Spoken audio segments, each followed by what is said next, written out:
Тэгээд өнөөдөр хэдүүлээ хүнс ярий. Хүнс бол маш чухал сэдв. Тэгэхээр монголчууд бидний одоо өдөр тутамдаа идэж байгаа хүнс хэр чанартай байгаа болоо.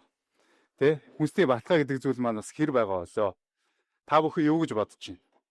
Ийм байгаа болоо, ийм байгаа болоо. Энэ бол биш байх те. Ихэнх хүмүүс энэний эсрэг бодож байгаа. За миний хувьд бас адилхан. За яагаад ийм байна вэ гэж. За бид нийт хүнснийхаа нэг 50-60% импортоор авч идэд байна. Өнгөрсөн жилийн статистикийн мэдээг харахад 131 тэрбум төгрөгөөр бид нар хүнсний ногоо авч идэжээ. Түүний ихэнхийг хятад улсаас бид нар авч идсэн байж байгаа. Тэгэхээр бид нар импортын хүнснээс хит их юм хамааралтай амьдарч байна. Олон улсын одоо ийм жишг байна л да. Нийт хүнсний 15%-ийг одоо хүртэлтэй авч идчихвэл энэ хэвийн гэж үздэг. 25 хүртэл одоо импортоор авч идчихвэл энийг эрсдэлтэй гэж үздэг. За тэрнээс дээшийг авч идчихвэл энэ бол одоо хүнсний аюулгүй байдал алдагдсан гэж үздэг. Тэгэхээр манай улсад бол энэ хүнсний аюулгүй байдал алдагдсан. Үүнийгээ дагаад одоо нийгэмд маш их одоо сөрөг нөлөөллүүд бий болдог те. Жишээ нь одоо те бид нар эдийн засгийн хувьд бол маш их хохирол амсч байна те. Жил болгон одоо маш их валют гадагшаа энэ хүнсэнд урсж байгаа. Дээр нөгөө гадны одоо бэлэн бүтээгдэхүүн авч идээд байгаа болохоор энэ газар тариалангийн салбар чи өөрөө хөгжихгүй багт. Энд нөгөө эргэл төстөө мөнгө чи өөрөө гадагшаа урсаа явчихдаг. За нөгөө талдаа өвчлөл байна те. Бид нар өвчлөлөөр бас өндөр байгаа.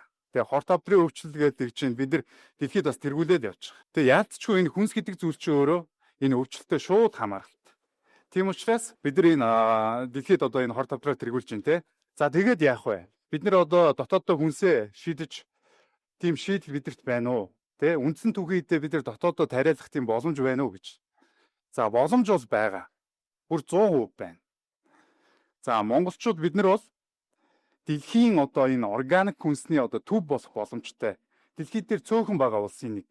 За намайг ингэж хэлэхээр одоо магадгүй зарим хүмүүс эргэлзэх байх л да. Монголд өвөл болдог штэ. Хур бороо бага штэ тий. Одоо дулаан хоногийн тоо цөөхөн штэ гэдэг. Ингээд олон хүмүүс эрсдэс уур амьсгалтай тий. Гэт ингээд эргэлзэх байх. За миний хувьд бол одоо газар тариалангийн салбарт үндсэндээ 13 жил ажиллаж байна. Амьдарч байна, сурж байна, бас туршлага хуримтлуулж. Солонгос улсад одоо эрдмийн ажил хийж, тэнд бас лаборатори судалгаа шинжилгээ хийлээ. Олон улсын төсөл дээр бас ажиллаж, үр софтын төсөл дээр ажиллаж үзлээ. Гадны бас ийм тарифтуудыг бас харьцуулах юм боломж бас олдлоо. Дотооддоо бас маш олон төрлийн ургамлуудын тарифтыг хийлээ. Улаанбуудаа, рапс, тэгээ төрөл бүрийн хүнсний ногоо, цэцэг, жимс гээд. Тэгээ энэ бүхний эцэст ганцхан дүгнэлт ийсэн. Монголчууд бид нар бол хамгийн сайн хүнс идэх боломжтой ийм байгалийн хөвгөлтэй азтай ард түмэн юм байна гэж. Үүнийгээ би баталсан. Өнгөрсөн жил бид нар Булган аймгийн Хялган тосгонд Сэлэн мөрний хөвөн дээр олон өнгийн луванг органик үрээр тарилсан. За түүнийгээ бид нар Бээжинд органикийн лабораторид 316 үзүүлэлтээр шинжилгээнд оруулсан. Үүний 290 үзүүлэлт нь ямар нэгэн химийн бодисын үлдэгдэл байна уу гэдгийг шалгасан. 26 үзүүлэлт нь шимт хижээл амин дэмийн тогтоолгосон. Тэгэхэд 290 үзүүлэлт үзэхэд бүх дээжинд ямар ч химийн бодисын үлдэгдэл байхгүй. Маш цэвэр байна гэсэн үг. Дээр нь шимт хижээл нь өөрөө маш өндөр гарсан. Тухайн лаборатори дүгнэлт өгөхдөө энэ бол байгалийн гаралтай, эрдэс бодисоор баялаг, шимт хижээлээр баялаг, маш цэвэр хөрсөн дээр тариалсан дээд зэрэглэлийн хүнс байна гэж ингэж дүгнэлт өгсөн. За түүнийгээ бид нар Америкийн 2023 оны дата мэдээлэлтэй харьцуулсан. Тэгээ Америкийн үдээ аж ахуйн яамнаас мэдээлсэн лувангийн шимт хижээлийн мэдээлэл байна.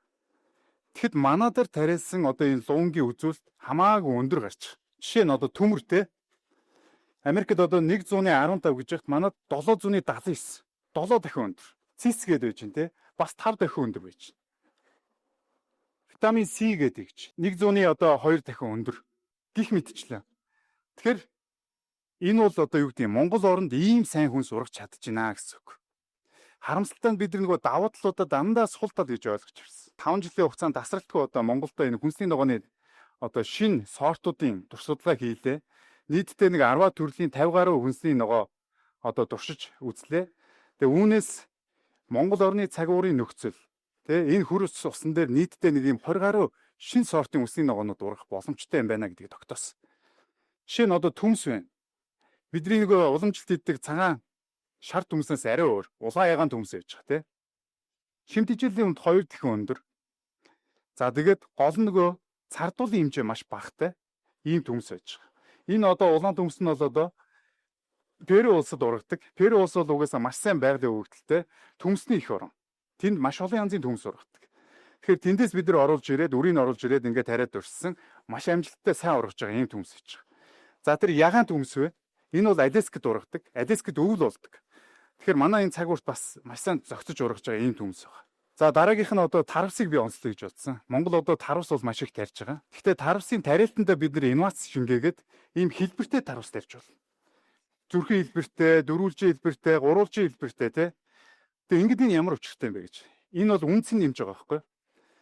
Яг энэ шиг одоо юу гэдэг Япон улс бол дэлхийд хийдэг. Дэлхийд одоо Япон улс ийм хэлбэртэй тарвс гаргаад тэрийгээ Орос руу одоо маш үнэтэй ийм худалдаалдаг юм байж байгаа. За дараагийнх нь бол гурвалжин байцаа байгаа. За бидний нөгөө Бөөрикээс арай өөр. За энэ байцааны онцлог болохоор шимт хижээл өндөртэй. Тэгээ фрешер нийтдэг. Европт бол эртийн байцаа гэдэг. Тэгээд веган хоолтнуудын бас үндсэн одоо хүнс нь болдог ийм онцлогтой байцаа байгаа. Нимгэн хальстай, чихэрлэг амттай, шимт хижээл өндөртэй ийм байцаа. Тэгээ байцааны төрлийн ургамал бол ер нь сэрүүний ургамал байдаг. Тэгэхээр манай энэ цаг уурын нөхцөл маш сайн ургаж байгаа ийм ургамлууд байгаамаа. За тэгээд бөөрийнхи химэгч одоо өргөж химэгч гэдэг юм уу те калифлаур байна бас олон өнгөөрөө байж чинь те бид нар худалдаанд ихэвчлэн цагаан өнгөөрөө байдаг. Тэгэхээр бас ийм шар өнгөтэй байдаг, ногоон өнгөтэй байдаг, ягаан өнгөтэй байдаг. Тэгэхээр өнгө өөр байна гэдэг бол тэр ургамал дотор байгаа шимт хичээлүүд нь өөр байна гэсэн үг. Тэр хүн аль болох олон өнгийн хүнс идэх ёстой. Тэгжээж нөгөө хэрэгтэй шимт хичээлүүдээ одоо тэр хүнсээр дамжуулж авдаг. За хүнсний цэцэг бас бид дурдсан байгаа. За хүнсний цэцэг буюу иддэг цэцэг байгаа. За энэ бол лили цэцэг байгаа. Манай бас үндсэн тариалтын лили цэцгэн дээр явдаг. Лилийн цэцэгний булцууг бас иддэг. Бидний нөгөө сайн мэддгээр төмсний улаан гэж ярьдаг шүү дээ, тэ. Байгаль дээр ургадаг. За эдгээр бол одоо хүнсний цэцэг байна. Тэгээд энэ хүнсний цэцгийг бол одоо бид нар өндөр одоо зэрэглэлийн ресторанууд гадаадаас одоо маш үнэтэй ингэж худалдаж авч хэрэгжилж байгаа. Энийг бас дотооддоо бас ингэж тариалах боломж байна гэд. Энэ бол бас хүнсний салбарт оруулж байгаа шинэ соёл байгаа. За тэгээд ингээд тариалсан ургамлуудаа бид нэр ийм жижигхэн одоо загвар гаргаад ногоон хөтөлбөр гэдэг зүйл хэрэгжүүлж байгаа. Тэгэхээр энэ болохоор ерөнхий улс хурлын сургуулийн баг дунд ангийнхан зориулсан ийм ногоон хөтөлбөр байж байгаа.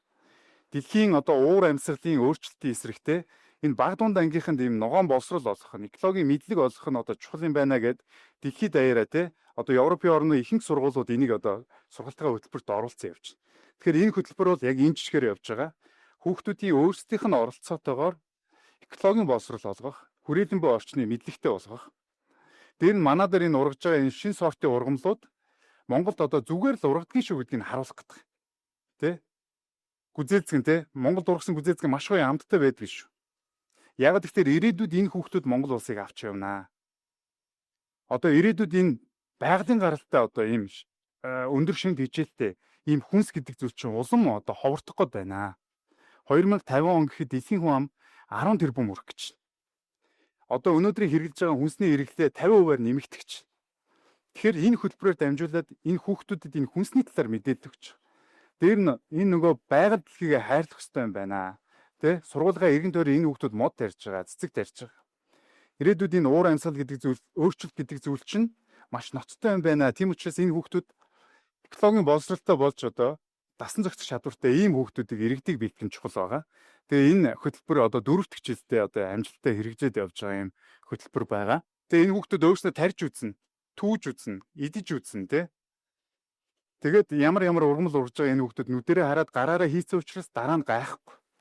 Бидний хувьд бол тэгээ ийм ургамлууд байдаг гэдгийг ч мэдэхгүйгээр тэ шин төрлийн одоо шин өнгийн харангуудаа гайхаад идэг байхгүй. Энэ одоо Монголд ургах юм уу? Ургахгүй шүү дээ гэдэг ихэнх хүмүүс ийм бодолтой байдаг. Яриагаа дүгнээд хэлэхэд за Монголд бол ийм сайн хүнс ургах юм байна. Бид нар бол маш чанартай ийм хүнс идэж болох юм байна. Зүгээр л ургагдах юм байна, болох юм байна. Бид нар нэг удаадаа одоо маш сайн одоо ургацыг бол нэг удаа жилдээ нэг удаа авах юм байна. Тэгэд яагаад бид нар ийм сайн хүнс ургаад байгаа юм бэ те? Үүнийг би нэг 6 зүйл дээр тайлбарлая. Нэгдүгürt биднэрт ийм орон зай байна. Маш том орон зай байна. Одоо улсад одоо асуудал байна. Гэхдээ бас давуу тал, сул талууд байгаа те. Бидний давуу тал юу юм бэ гэж. Нэгдүгürt биднэрт орон зай байна. Бид нар цөөхүүлэр байна. Одоо юу гэдэг Солонгос улс бол манай нэг аймгийн газар нутагтэр 50 сая хүн чихэж амьдарч байгаа. Тэр хүмүүсийн хэрэгцээг хангахын тулд нэг хөрсөн дээр жилдээ 2-3 удаагийн тариалт хийж байгаа. Тэрийг бид нар ойлгохдоо халуун дулаан газар бол жилдээ 2 удаагийн ургац аваад илүү ашигтай ажилт юм байна гэж ойлгогддог. Үний эрэхтэй бол тийм биш. Тэр бол аргагуудаа тэгж тариалж байгаа. Биднэрт бол тэгж тарих бол ямар ч хэрэг байхгүй.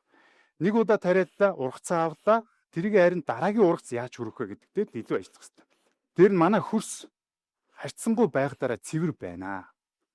Одоо бидний байнгын хүнсээ авч идэж байгаа одоо Хятад улс ихэд олон мянган жилээр давтцсан. Тэнд одоо хөрс гэж байхгүй.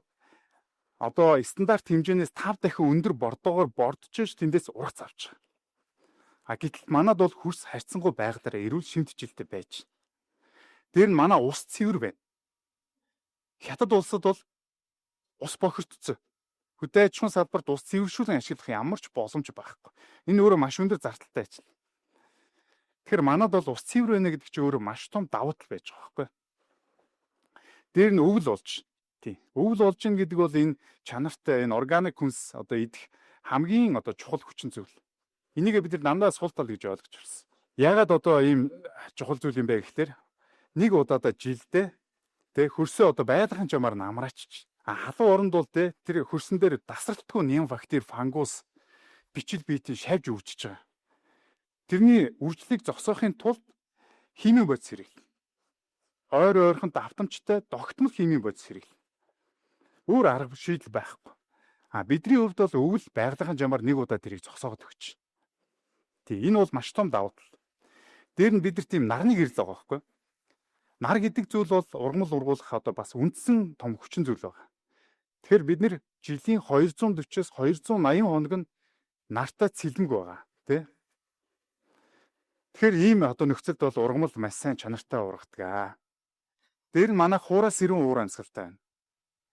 Халуун газар бол чихтэй бөхчин байгаа. Чихтэй байна гэдэг бол ургамал ургах өвчлөх одоо гол хүчин зүйл байдаг. Тэгэхээр өвчлүүлэхгүй тулд яадаг вэ гэхээр бас л химийн бодис хэрэглэнэ. Тэгэхээр халуун газар бол одоо юу гэдгийг органик хүнс идэхэд бол хэцүү юм байна. Монголд бол эсрэгээрээ болж байна. Бидний ус цэвэр байна, хөрс цэвэр байна, нартай байна, өвөл болж байна, орон зай байна. Байгалийн маш олон бүслүүрүүд байна. Энэ өөрөө бас давуу тал. Олон янзын ургамал бид нар бүсчилсэн байдлаар тарьж болно гэсэн үг. Гэх мэтчлэн бид нар тийм давуу тал байгаа. Энийгээ бид нар яаж нийтээрээ одоо хүртээмжтэй эддэг болох вэ гэдэг зүйл. Тэгэхээр одоо энэ газар тариалангийн салбарын өөрийнх нь онцлог гэж байгаа. Энэ бол туршилт судалгаа мэдлэг туршилт судалгаа гэдэг зүйл маань өмнөө заавал явж иж хөгждөг ийм салбар байна. Өөрөөр хэлэх юм бол энэ сайенс салбар. Тэгэхээр асуудал бол бүх улсад байгаа. Тэр асуудлаа тэр улс шийдсэн байдаг. Өөрсдөө тохирох одоо технологи олоод үр софтоо гаргаж аваад тэгээд иргэдийнхэн одоо хүнсний хэрэгцээг хангаад илүү гаргаад экспорт хийдэг. Бидний хувьд бол энэ асуудлаа бол орхиод яваад байгаа. Эрдэмжилгээ судалгааныхаа одоо байгууллагуудыг одоо хөл дээр нь босгож ирэх юм асуудал нэгдүгээр хийх хэрэгтэй юм байна. Дээр нь одоо үр софтоо бид нар бас дотооддоо үрээ үйлдвэрлэдэг юм болох хэрэгтэй юм байна. Энэ салбарт бас шинэ мэдлэг оруулж ирэх хэрэгтэй юм байна. Залуу эрдэмтэн судлаачдыг бас дэмжиж гаргаж ирэх хэрэгтэй юм байна. Тэгжээж энэ салбар чинь дотооддоо өөрөө хүнсээ хангадаг болох гээд байна. Тэгээд бид нар хүнсээ хангаж чадах юм бол дараагийн цаашаага бид нэр экспорт хийх боломж байна. Байнга одоо юу гэдэг импорт биш экспорт хийх юм боломж байна. Энэ өөрөө маш сайн чанартай хүнсийг дэлхийн зах зээл дээр гаргах ийм боломж байх. Тэгэхээр дэлхийн ийм л хүнсийг хайж байгаа. Энэ хүнс өөрөө маш үнцэнтэй. Энгийн одоо ургасан хүнсээс 5-аас 10 дахин өндөр үнэтэй байх. Цаашдаа улам үнц нь орно. Хамгийн одоо ойрхон жишээ одоо Хятад улс байна. Хятад хүмүүс бол дотоодынхоо хүнснээс татгалзаад дэлхийн өнцөг булан бүрт байгаа одоо энэ органик хүнс, баталгаажсан хүнсийг бол татаж авч хэрглэж байгаа. Дэлхийн одоо органик хүнсний 3 дахь том ийм зах зээл болсон явж байна. Жилдээ $20 тэрбум энэ зах зээл эргэлдэж байна. Энэ өөрөө маш эрчимтэй өсөж байгаа. Тэгэхээр энэ баталгаажлалт гэдэг зүйл өөрөө бас чухал байна. Энэ стандарт энэ хүнсний салбарт стандарт хэрэгтэй байна. Тэгээ өнгөрсөн онд 25 оны сүүлээр одоо ESG стандарт гэдэг манай хүнсний салбарт ийм шинэ стандарт хэрэгжсэн. Энэ бол одоо хүнсний салбарт гарч байгаа бас маш том дэвшил байж байгаа. Одоо бонзын стандарт буюу байгаль орчиндөө ээлтэй, нийгэм засаглалтай хариуцлагатай, тэгээд чанартай баталгаатай хүнс үйлдвэрлэнэ гэсэн ийм баталгаачлалт байна. Тэгээ эхний одоо 22 аж ахуйн нэгж одоо баталгаачлалтаа хийгээд тэгээ бүтээгдэхүүнээ одоо зах зээл дээр гаргацсан байгаа. Тэгэхээр та хэд маань одоо хүнсээ сонгохдоо ESG одоо баталгаажлаар одоо баталгаажсан одоо хүнс сонгох юм бол эн чинь одоо хариуцлагатай тий байгаль орчиндөө ээлтэй ийм сонголт болж байгаамаа. Тэгээд ногоон хөгжил рүү, ногоон шилжил рүү одоо ингээ хамтдаа бүгдөө ингээ талхах юм боломжтой болж байгаамаа. За ингээд миний хэлтгэл дуслаа, та бүхэнд баярлалаа.